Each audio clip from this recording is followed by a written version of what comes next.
इनमें से एक कंडक्टर को थोड़ी देर के लिए हम रफ किए दे रहे हैं। हम मान के चलते हैं हमारे पास अभी सिर्फ एक ही कंडक्टर है। हम मान के चलते हैं हमारे पास सिर्फ एक कंडक्टर है। ये एक कंडक्टर लिया, अगर इसमें करंट फ्लो रही तो इसके चारों ओर मैग्नेटिक फील्ड बनेगा, इसके चारों ओर मैग्नेटिक फील्ड बनेगा। कितना मैग्नेटिक फील्ड बनेगा? ये कैसा कंडक्टर है? Straight conductor. कैसा कंडक्टर है? Straight conductor. तो we know that the magnetic field due to straight current carrying conductor, हमें पता है कि magnetic field straight current carrying conductor की वजह से होता है। We know that the magnetic field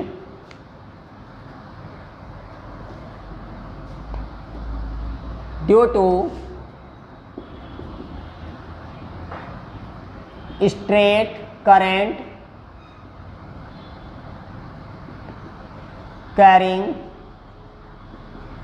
conductor, हमें पता है कि स्ट्रेट करंट कैरिंग कंडक्टर के जैसे जो मैग्नेटिक फील्ड होता है, ये हमने बायोट-सेवर्ट लॉ से भी पढ़ा है और एम्पियर सर्किटल लॉ में भी पढ़ा है कि स्ट्रेट करंट कैरिंग कंडक्टर की वजह से जो मैग्नेटिक फील्ड होता है B = μ0/2πI/r होता है। हमें इस कंडक्टर P की वजह से मैग्नेटिक फील्ड निकालना है। कितनी डिस्टेंस पे? r डिस्टेंस पे। हमने r डिस्टेंस पे कोई पॉइंट ले लिया m, इस पॉइंट m पे मैग्नेटिक फील्ड निकालना है। तो magnetic field at point m, magnetic field at point m due to conductor, कौन से कंडक्टर की वजह से? Due to conductor P is magnetic field at point m due to conductor P is B1 = हमने इसको B1 नाम दे दिया, μ0/2πI/r की जगह I1/r। अब ये हमें पता चल गया कि इस कंडक्टर यानी जो कि P है, इसकी वजह से r डिस्टेंस पे पॉइंट m पर जो मैग्नेटिक फील्ड आएगा B1 = μ0/2πI/1/r होगा। इसकी डायरेक्शन क्या होगी? राइट हैंड पाम रूल लगाइए, थंब को रखना है करंट डायरेक्शन में, फिंगर से रखना है पॉइंट की तरफ, मोड़ दीजिए, फिंगर अंदर की तरफ गए मतलब यहाँ पे मैग्नेटिक फील्ड अंदर होगा, यानी इस कंडक्टर के इधर कहीं भी लीजिए मैग्नेटिक फील्ड इनवर्ड होगा। तो हमने मैग्नेटिक फील्ड की डायरेक्शन दिखा दी, कैसे? इनवर्ड। मैग्नेटिक फील्ड डायरेक्शन कैसे दिखा दी? इनवर्ड। ये मैग्नेटिक फील्ड की हमने डायरेक्शन दिखा दी इनवर्ड, यानी इस कंडक्टर ने अपने इस तरफ जो मैग्नेटिक फील्ड बनाया वो कैसा था? इनवर्ड था। ये मैग्नेटिक फील्ड इनवर्ड था। अब थोड़ी देर के लिए आप इस कंडक्टर को भूल जाइए। आप मान चलिए कोई कंडक्टर है नहीं, इस कंडक्टर ने मैग्नेटिक फील्ड बना दिया था, हमने देख लिया कितना मैग्नेटिक फील्ड बन गया। अब आप इस मैग्नेटिक फील्ड में इसी लोकेशन पे वो दूसरा वाला कंडक्टर रख दीजिए। इसी लोकेशन पे क्या करना है? दूसरा वाला कंडक्टर रख दीजिए, जिसमें करंट कितनी फ्लो हो रही थी? इसमें करंट I2 फ्लो हो रही थी। अब ये कंडक्टर आपके पास नहीं, उसको दिमाग से निकाल दीजिए। यहाँ पे कितनी करंट फ्लो हो रही है? I2। अब आप जानते हैं कि अगर कोई कंडक्टर जिसमें करंट फ्लो हो रही हो वो मैग्नेटिक फील्ड में रखा हो तो उस पर एक फोर्स लगता है। मैग्नेटिक फील्ड की वजह से इस कंडक्टर पे एक फोर्स लगेगा।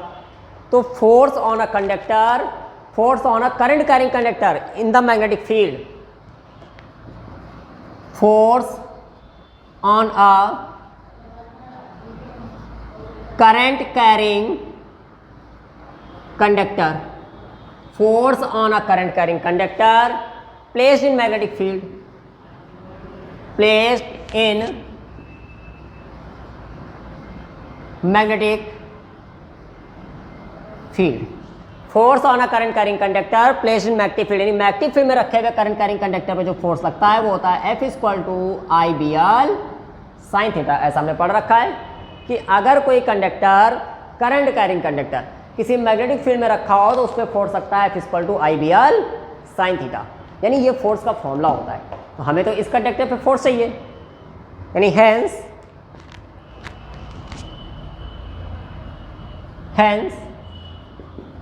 फोर्स ऑन कंडक्टर, कौन से कंडक्टर पे? ये कंडक्टर का नाम क्या था? Q था। Hence force on conductor Q due to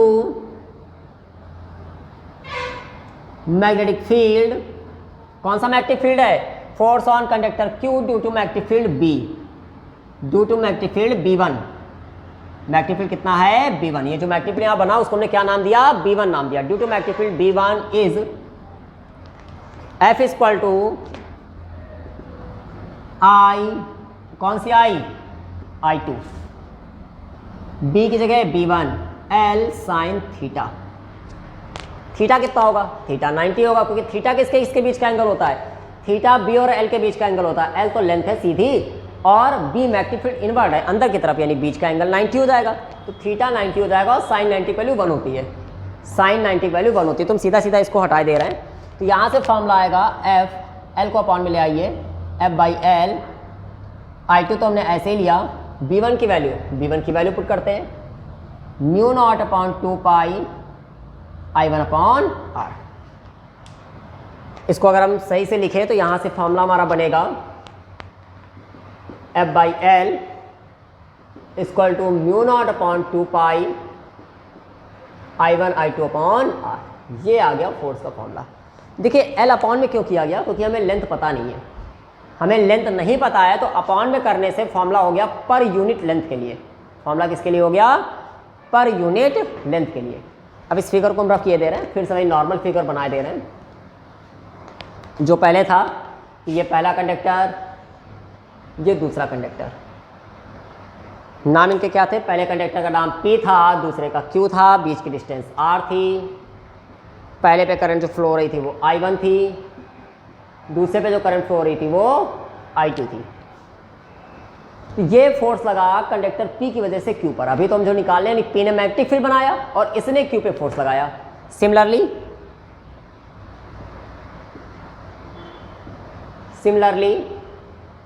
force on, अभी किसके पे लगा था, फोर्स P Q पे लगा था P की वजह से। Similarly force on conductor P due to magnetic field of conductor Q।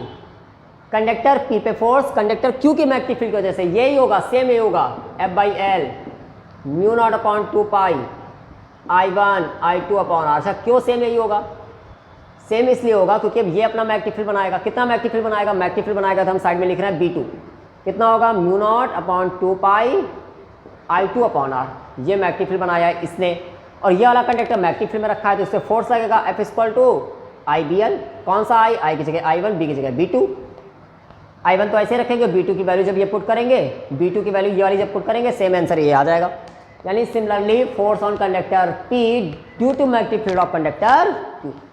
ये फोर्स जो निकले वो पर यूनिट लेंथ के फोर्स निकले, क्योंकि लेंथ हमें पता नहीं है इसलिए हमने लेंथ से डिवाइड कर दिया। अगर हम इनके डायरेक्शंस की बात करें, यानी फोर्स जो लग रहे हैं वो अट्रैक्शन है या रिपल्सन, रिपल्सिव फोर्स है या अट्रैक्टिव फोर्स है, क्योंकि फोर्स अगर लग रहा है मैग्नेट की वजह से, तो मैग्नेट के अंदर तो दो ही तो प्रॉपर्टी होती है, या तो मैग्नेट अट्रैक्ट करेंगे या तो रिपेल करेंगे। तो ये जो फोर्स लग रहा है वो अट्रैक्टिव है या रिपल्सिव, हम कैसे पता करेंगे, तो इसको पता करने के लिए हम क्या करते हैं, आप पहले मैग्नेटिक फील्ड की डायरेक्शन निकालो।